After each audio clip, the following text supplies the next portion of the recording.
Good afternoon. A 34-year-old woman died on the Costa Blanca on Friday after accidentally falling from a small pleasure boat and suffering various injuries after being struck by the vessel's propeller.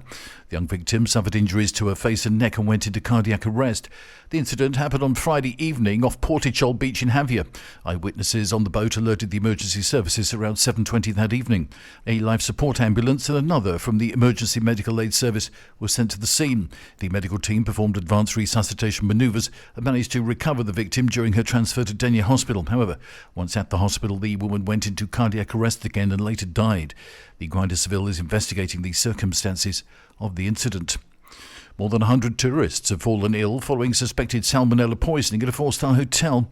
A 15-month-old baby and 7 children are among 20 victims rushed to hospital after the incident at the Izan Cabana Hotel in La Manga.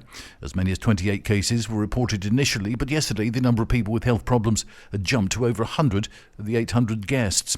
The poisoning escalated so quickly that a field hospital has been set up at the Seafront Hotel. Health inspectors have taken samples from the kitchen at the hotel, which has now been closed as part of an ongoing investigation. A 23-year-old Moroccan diver was rescued some 24 miles off Malaga on Friday after 2 days adrift. He was spotted by a merchant ship and the crew alerted the Maritime Rescue Service. The man was recovering in hospital in Motril, waiting to be discharged.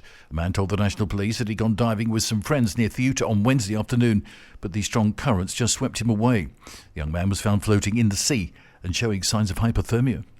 And Jonas Vingegaard finished strongly to win the second stage of the Vuelta cycle event in Italy yesterday. He was involved in a crash involving many riders, but rejoined the peloton with blood on his elbow.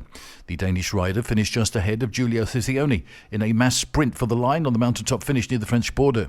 The opening stages are being held in northern Italy before stage 4 dips across into France, and then the Vuelta moves to Spain before its traditional finish in Madrid. That's the latest from TRE. I'm Bob James.